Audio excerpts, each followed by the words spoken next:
सोलरवर pump किंवा हे असं सबसिडीवर कुठल्याही याच्यामध्ये नाही. त्याचं कारण असं जसं तुम्ही सांगितलं की त्याची इनिशियल कॉस्ट खूप हाय आहे आणि ती कॉस्ट आता आपल्या इंडस्ट्रीच्या भाषेत सांगायचं झालं तर जेव्हा जास्त लोकांचा त्याच्याकडे कल वाढेल तेव्हा ते आपोआप कमी होईल. जोपर्यंत त्याची डिमांड खूप कमी आहे तोपर्यंत ती हायरच राहील. जसं आपण सोलर कुंपण वगैरे पाहतो, 1 हेक्टरचं घेतलं तर तुम्हाला 1 लाख लागतील, तर 2 हेक्टरचं घेतलं तर 1,10,000 मध्ये होईल. तसंच याच्यामध्येही आहे, परंतु शासनाचा सोलरच्या बाबतीत थोडासा आता प्राधान्यक्रम आहे. कदाचित त्याच्यामध्ये चांगला निर्णय होऊ शकतो. थँक्यू.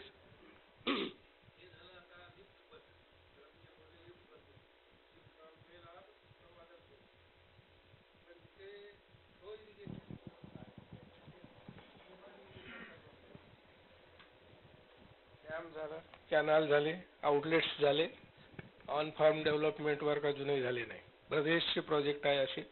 मी एवढं आत्मविश्वासानं का सांगून राहिलं, I was a engineer in irrigation department, retired as executive engineer and doing farming नाव.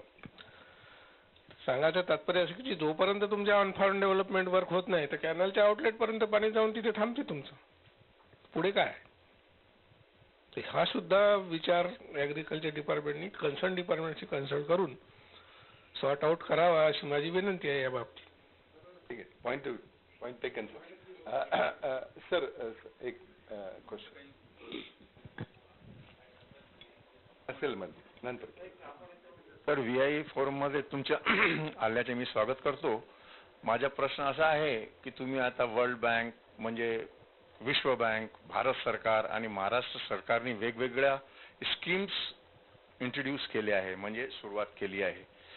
जरा आम्हाला इकडे जितके आमचे बंधू बांधव बसलेले आहे त्यांना जर आपण स्कीम्स ज्याचा फायदा होऊ शकतो, फक्त तुम्ही आता सांगितलं ग्रुप केलं तरच फायदा होईल, इंडिव्हिज्युअलला काही फायदा होणार नाही असं तुमचा निकाल लागतो तुमच्या बोलल्याप्रमाणे.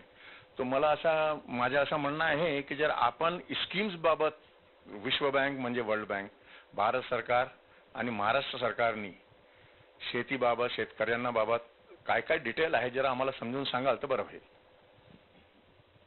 आता योजनांची संख्या जर आपण पाहिली तर खूप मोठी आहे. वेगवेगळ्या योजना आहेत.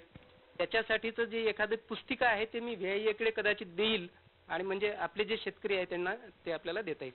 काही ज्या आहेत आम्ही शेतकऱ्यांना छोट्या छोट्या ज्या योजना आहेत समजा आमच्याकडे असतील, ॲग्रिकल्चर डिपार्टमेंटची वेगळी पुस्तिका असते, ते वेगळ्या वेगळ्या प्रकारे ते डिस्ट्रीब्यूट होतच असतात. परंतु वेगळी जर इथून पाहिजे असेल तर आम्ही VI कडे देऊ, त्यांनी रेप्लिकेट करता येईल, त्याला काही अडचण नाही.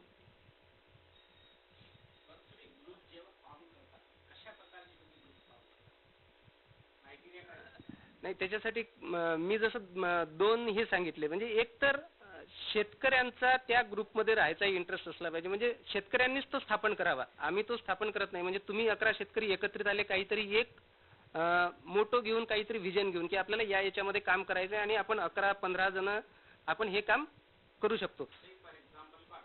हां, आता कॉटनच्यासाठी कॉटन पिकवणारे जर समजा 11 शेतकरी आले, ते एकत्रित आले आणि आपल्याला कॉटन चांगल्या प्रकारे घ्यायचं आणि याच्यामध्ये पुढे जे काही करायचं असेल, आपल्याला जास्त माहिती नाही, मग याच्यामध्ये काही आपल्याला प्रशिक्षण पाहिजे का, काही फर्टिलायझरचे डोजेस आपले चुकत असतील, आणखी काही होत असेल किंवा उत्पन्न येत नाही तर त्याच्यासाठी आपल्याला काही डेमॉन्स्ट्रेशन्स वगैरे सारखं घेता येईल का. आमच्या याच्यामध्ये आम्ही अशा ग्रुपला बाहेर सुद्धा जिथं चांगलं होतं तिथे एक्सपोजर व्हिजिटला सुद्धा पाठवतो. तर हे असेच 11 किंवा त्याच्या पुढचे शेतकरी जर एकत्रित आले आणि त्यांनी आम्हाला सांगितले की आम्हाला आमचा ग्रुप तयार करायचा आहे, तर तो आम्ही आमच्या लेवलला नोंदणी करून देतो, त्यांना रजिस्ट्रेशन नंबर देतो. आणि फॉर एक्झाम्पल कॉटनचा जर ग्रुप असेल तर कॉटनचा जेव्हा कार्यक्रम असेल किंवा तुमची एखादी डिमांड येईल आमच्या इकडे की आम्हाला या विषयावर आम्हाला प्रशिक्षण पाहिजे, आम्हाला आयोजित करून द्या किंवा आमच्या इथे डेमॉन्स्ट्रेशन घ्या या विषयावर, इंटिग्रेटेड न्यूट्रिएंट मॅनेजमेंट असेल, पेस्ट मॅनेजमेंट असेल किंवा कोणताही एक विषय घेऊन की ज्याच्यामध्ये आपल्याला थोडीशी अडचण येते, तर त्याच्यावर ट्रेनिंग म्हणा, डेमॉन्स्ट्रेशन म्हणा घेण्याची तरतूद आमच्या आत्माकडे आहे. आपण ते करू शकतो.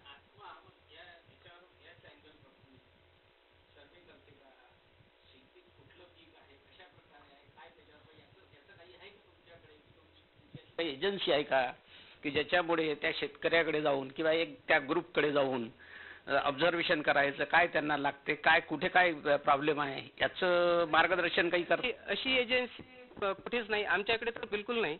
म्हणजे आमचा आत्मा जो आहे, थोडंसं मी सांगतो 2 मिनिट. आत्मा एजन्सी ही सेंट्रल गव्हर्नमेंटनी निर्माण केलेली आहे आणि याच्यापूर्वी ती आमच्या ॲग्रिकल्चर डिपार्टमेंटलाच ॲफिलिएट होती. आता 2 वर्षापासून तिचं वेगळं अस्तित्व केलं. फक्त डिस्ट्रिक्ट लेवलवर त्यांचं ऑफिस आहे. तालुका लेवलवर जे आमचे ॲग्रिकल्चर डिपार्टमेंटचे तालुका कृषी अधिकारी आहेत त्यांच्या मार्फतच आपण हे सगळे कार्यक्रम राबवतो. त्याच्यामुळे वेगळी यंत्रणा अशी नाही. परंतु तुम्ही जसं म्हटलं तर आम्ही ग्रुपकडे फक्त जेव्हा किंवा कार्यक्रम होईल किंवा आमचा दौरा होईल तर त्या एरियामध्ये जे ग्रुप्स असतील त्यांच्याकडे आम्ही जातो, कार्यक्रमाच्या निमित्ताने भेटतो. परंतु आमचे जे ॲग्रिकल्चर असिस्टंट असतात त्यांच्याकडून काही फीडबॅक येऊ शकतात.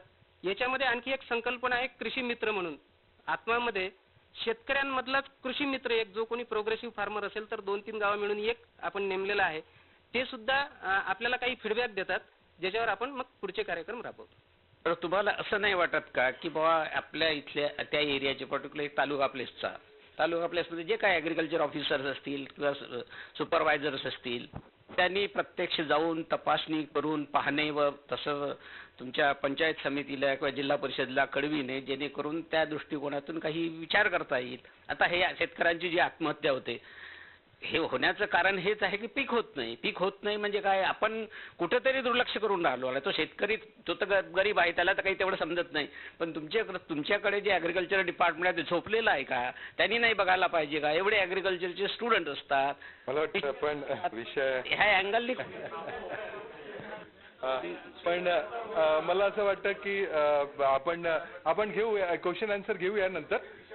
हो आपण नाही या मला वाटतं क्वेश्चन आन्सर नंतर घेऊ. ठीक. But definitely we'll open the forum for the discussion. I'll ask Anandji to come and give a presentation about कि ये प्रोडक्शन इन सैपलिंग का कैसे किया जाता है. तो I'll ask Anand to.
नमस्कार, मैं आनंद जाजोलिया, आत्मा प्रोजेक्ट डायरेक्टर आत्मा श्री शिंदे सर, वीआई के vice president Shri Sinha sir, बाबूजी, सुभाष शिंदे सर, सुभाष बुधे सर और यहाँ पे मौजूद सभी गणमान्य व्यक्तियों का स्वागत करता हूँ. आज जिस विषय पे मैं बोलने जा रहा हूँ, जो वर्कशॉप में लेने जा रहा हूँ, ये आपको एक बोलने में थोड़ा ज़्यादा लगेगा लेकिन 10,000 करोड़ का business, additional agriculture business develop जिससे हो सकता है ऐसी चीज़ से जोड़ने जा रहा हूँ. यहाँ पे मौजूद कई लोग इसको समझेंगे कि ये मैं बहुत बड़ा फेंकू हूँ, लेकिन ऐसा कुछ नहीं है. बहुत अच्छी तरह से एनालिसिस करने के बाद इस प्रोजेक्ट को हाथ लगाया है. वेजिटेबल सीडलिंग नर्सरी से यानी सिर्फ वेजिटेबल सीडिंग नर्सरी 10,000 करोड़ का बिजनेस नहीं देंगी, ये एग्रीकल्चर में 10,000 करोड़ का बिजनेस जनरेट करेगी. मैं अलग अलग चीज़ें बोल रहा हूँ. एग्रीकल्चर सीडलिंग नर्सरी 10 करोड़ का बिजनेस नहीं करेंगी 10,000 करोड़ का. इससे एग्रीकल्चर में 10,000 करोड़ का बिजनेस, एडिशनल बिजनेस जनरेट होगा. और ये कोई 1 या 2 साल में नहीं होगा. It will take 5 to 6 years. लेकिन उसके बाद हर साल 10,000 करोड़ का बिजनेस ये जनरेट कर सकती है. इसके ऊपर आगे मैं अपने प्रेजेंटेशन में बताऊंगा. इस प्रोजेक्ट का उद्देश्य जो है, it is we aim for the betterment of the farmer for the farmer by the farmer, क्योंकि इसमें जो रोप तैयार करने वाले हैं, जो प्रोड्यूस तैयार करने वाले हैं, वो किसान होंगे, जिसको बेचेंगे वो भी किसान होंगे, और इसमें फायदा होगा वो भी किसान का ही होगा। We aim to generate rural employment with for youth and farmers.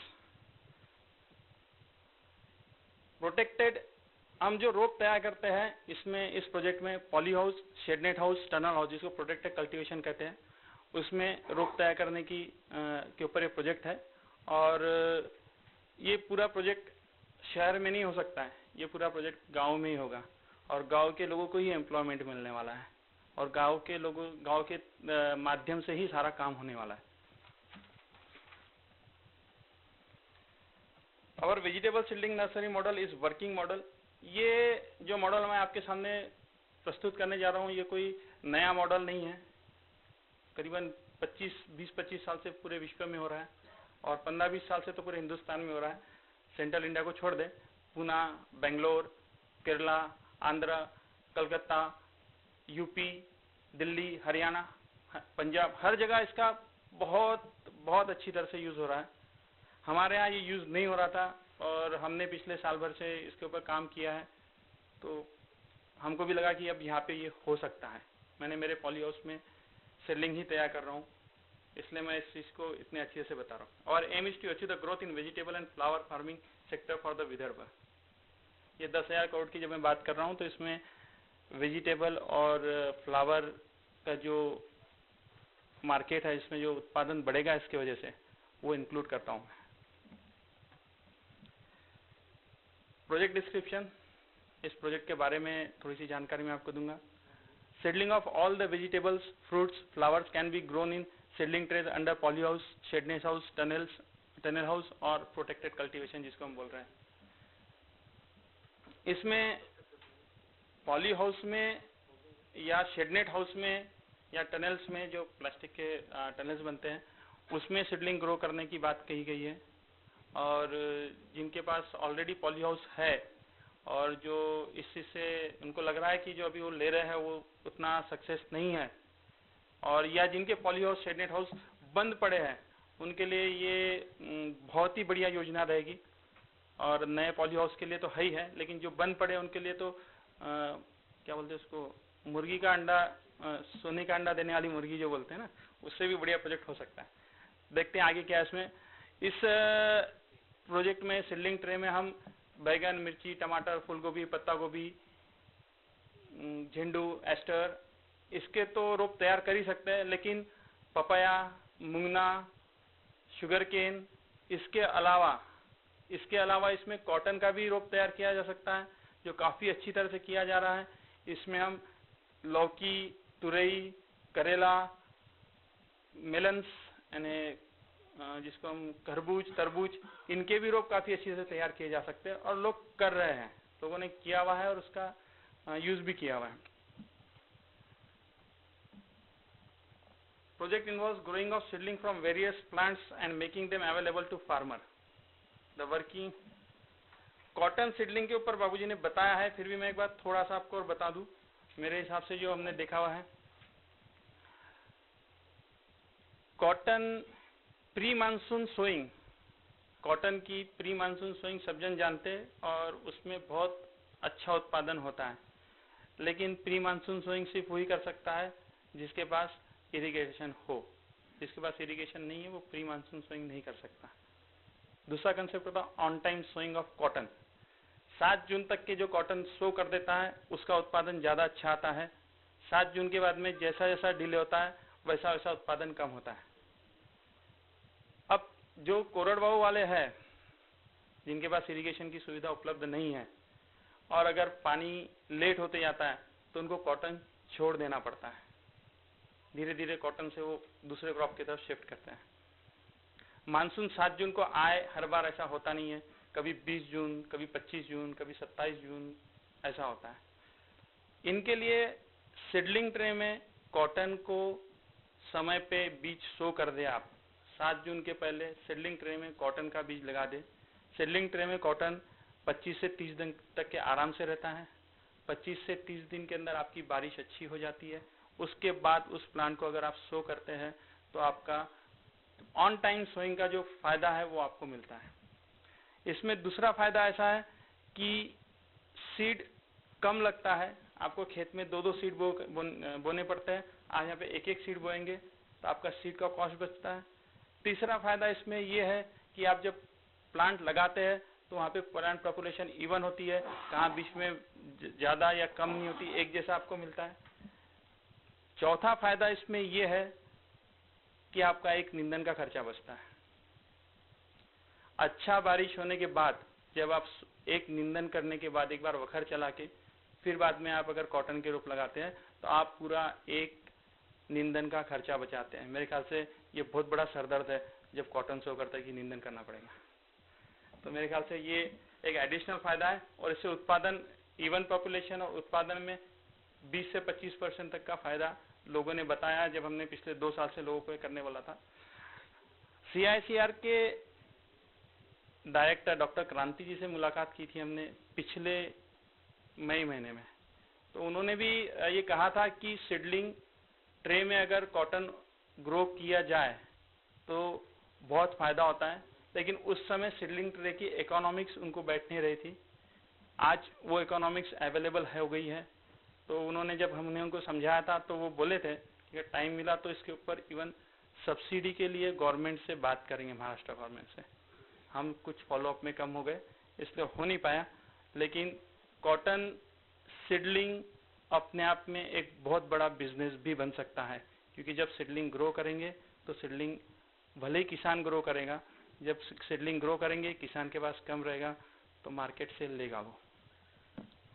और सिर्फ सीडलिंग, कॉटन सीडलिंग का बाबू जी ने जैसे उससे बताया 1300 करोड़ का मार्केट है, लेकिन 1300 करोड़ सब आपके पास नहीं आएंगे, लोग अपने अपना भी लगाएंगे तो आपको 100 करोड़ के आसपास का मार्केट मिल जाएगा। Why this project?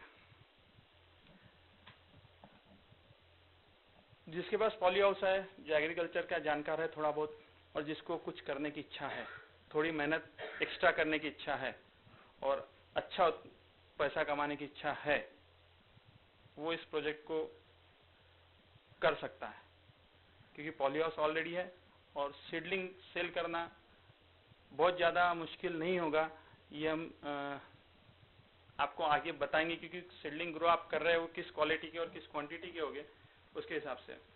इसमें जो इन्वेस्टमेंट कॉस्ट है वो बहुत थोड़ी है, जो 12 महीने में रिकवर हो जाएगी, वो भी हम प्रोजेक्ट रिपोर्ट के समय देखेंगे। Vast emerging market of seedling. आज किसान रेडीमेड सीडलिंग की तरफ ज्यादा है, क्योंकि लेबर प्रॉब्लम सब फेस कर रहे हैं। लेबर प्रॉब्लम सब फेस कर रहे हैं। किसान बीज बोने के लिए जाएगा तो उसका इधर काम रुक जाएगा, किसान को रोप की तरफ ध्यान नहीं दिया तो रोप खराब हो जाएंगे, और ध्यान दिया तो दूसरा काम रुक जाता है। डिमांड भी काफी तेजी से बढ़ रही है, क्योंकि ऑन टाइम डिसीजंस भी होने लग गए। मुझे अभी लगाना है, अभी तक के विचार नहीं किया, 3 दिन में इच्छा हो गई कि मुझे अब लगाना है रोप, तो क्या करें? बहुत पहले ऐसा नहीं था, लेकिन आज की तारीख में हर कोई इंस्टेंट वाला हो गया, फटाफट इंटरनेट जैसा गूगल किया भी मिल गया, तो वैसा वो चाहता है कि भैया मुझे भी रोप फट से मिल जाए। तो उस हिसाब से काफी तेजी से बढ़ रहा है, और ये एक्सपोनेंशियल ग्राफ काफी तेजी से और आगे बढ़ने वाला है। जिस क्वालिटी के, जिस प्रकार से मैं देख रहा हूँ मार्केट में, काफी तेजी से बढ़ रहा है। बेचने के लिए आपको मार्केट में नहीं जाना है, आपको एक दलाली का बहुत बड़ा हिस्सा जो है बच जाएगा। सिर्फ आपको, आप तक एक फार्मर खुद ही आएगा और लेके जाता है, क्योंकि आपको जो रोप तैयार होंगे वो आपके नियर बाय आजू बाजू में ही बिक जाएंगे, आपको बहुत दूर नहीं जाने की जरूरत पड़ेगी, क्योंकि जो इसमें उत्पादन होगा वो 60-70 एकड़ का, 10,000 स्क्वायर फुट की अगर आप पॉली हाउस है तो उसमें 60-70 एकड़ का ही रोप हर महीने तैयार होता है। तो आपको बहुत दूर जाने की जरूरत नहीं पड़ेगी, और अगर आप क्वालिटी उत्पादन दे रहे हैं तो आपके पास लाइन लग जाएगी, कोई कहीं पे भी जाने की जरूरत नहीं पड़ेगी।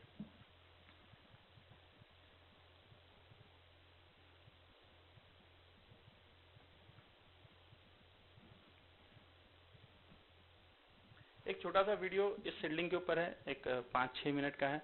सीडलिंग कैसे ग्रो करते हैं, और उसके बाद फिर मैं आपको आगे बताऊंगा, क्योंकि जब मैं सारी चीज़ें बता रहा हूँ सीडलिंग ट्रे, तो थोड़ा सा ये भी बताना जरूरी है कि ये चीज़ है क्या और होती कैसी है। काफ़ी लोग जानते हैं इसमें से, लेकिन फिर भी एक छोटा सा रिफ्रेश करके मैं बताता हूँ।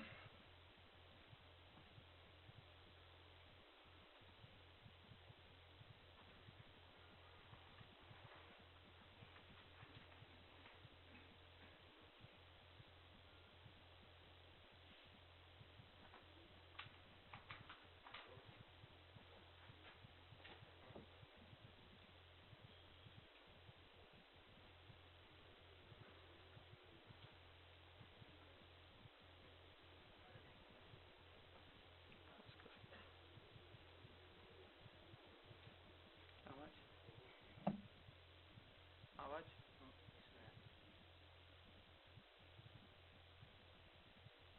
बाद में इस मिश्रण में बाद में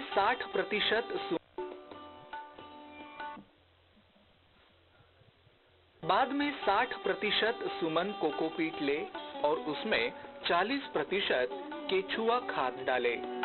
अब इस मिश्रण को अच्छी तरह से मिला ले।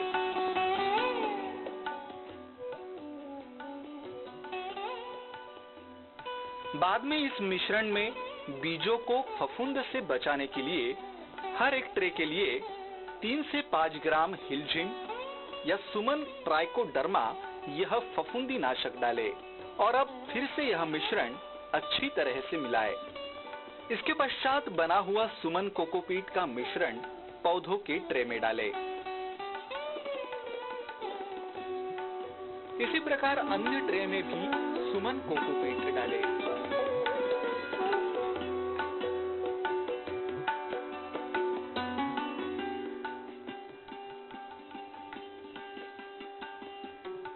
मिश्रण ट्रे में फैल जाने के बाद लकड़ी या हाथ की उंगली से उसमें छेद करे। अन्य ट्रे में भी उंगली या लकड़ी से छेद करे।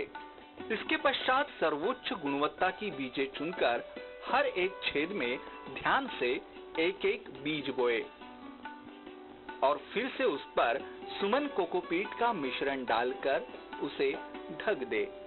इसी प्रकार अन्य ट्रे में भी बीज बोकर उसे सुमन कोकोपीट से ढक दे।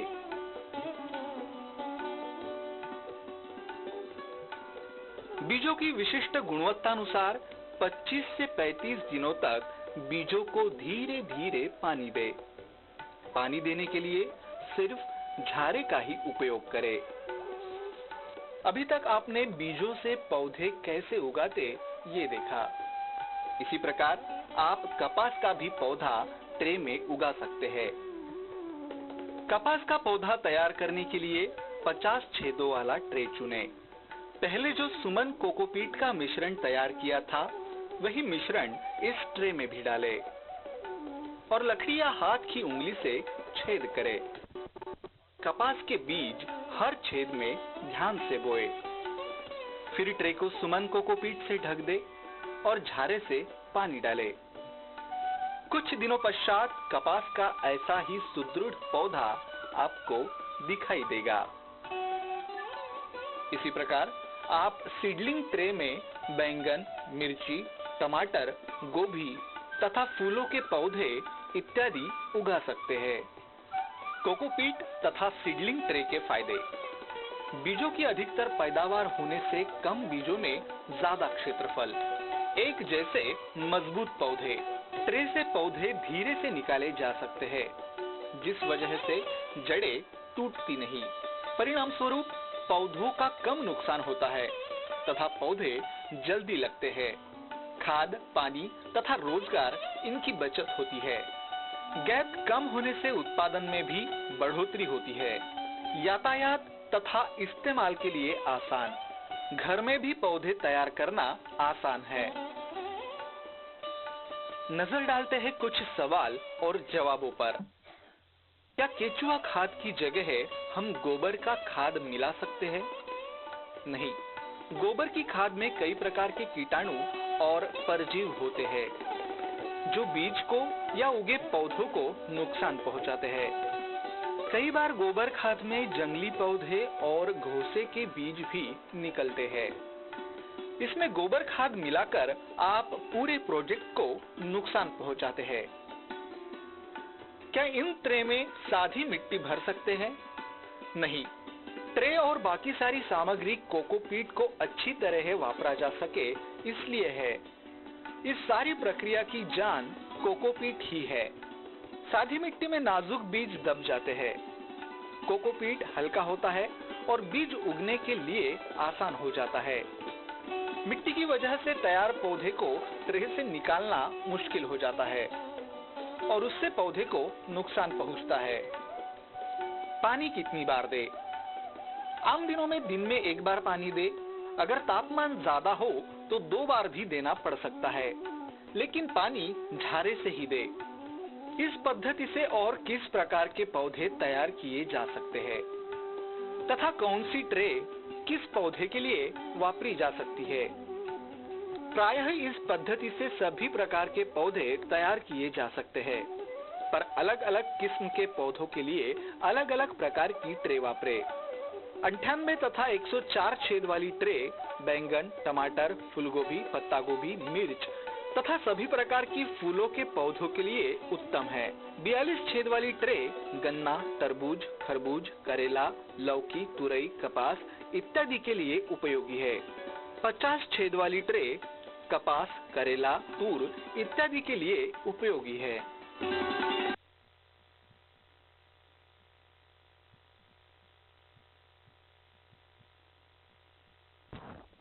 जो हमने देखा है इसमें सीडलिंग ट्रे और जमीन में जो हम सीडलिंग ट्रे में कैसे रोप तैयार करते हैं इसके बारे में देखा है। जमीन में अपन रोप तैयार करते हैं और सीडलिंग ट्रे में कैसे तैयार करते हैं, इसमें क्या फर्क होता है, थोड़ा सा मैं इसके ऊपर आपको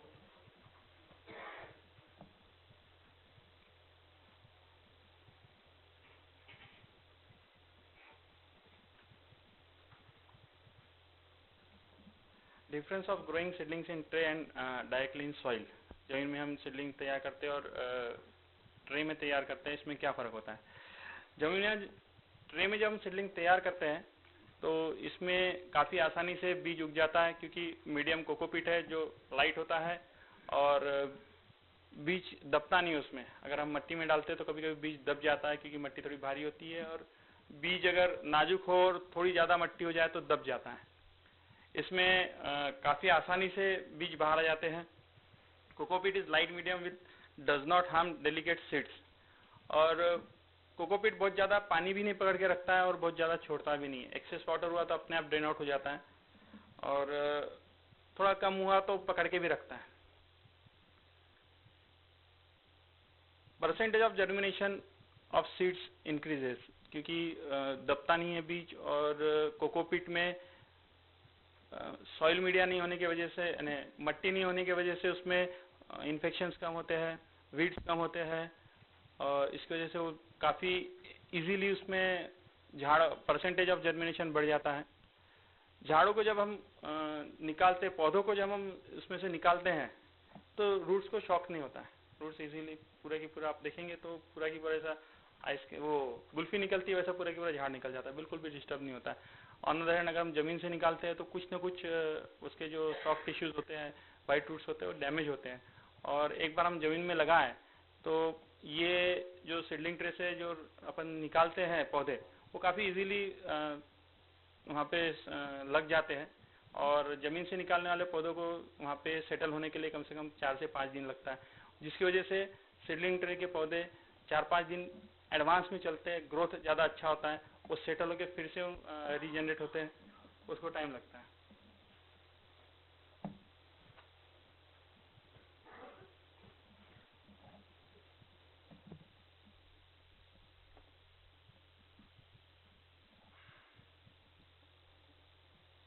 बेटर यील्ड, अच्छे पौधे रहेंगे तो आपका यील्ड भी अच्छा आएगा, कमजोर पौधे रहेंगे तो यील्ड भी कम आएगा। Difference in growing seedling in tray and purchasing seedling. Rope upon seedling tray में तैयार करेंगे तो जमीन से तैयार करने से कभी भी बेहतर होगा, लेकिन हमसे वो सीडलिंग परचेस क्यों करें? सीडलिंग आपके यहाँ भी तैयार हो रहा है और हमारे यहाँ भी तैयार होता है, आपसे परचेस क्यों करें? सबसे पहली कंडीशन इंफ्रास्ट्रक्चर। हमारे पास पॉली हाउस, शेडनेट हाउस या टनल हाउस है जिसमें हम सिर्फ सीडलिंग ग्रो करेंगे। हर एक के पास वो होना मुश्किल हो जाता है, उसकी वजह से उतने अच्छे क्वालिटी के ग्रो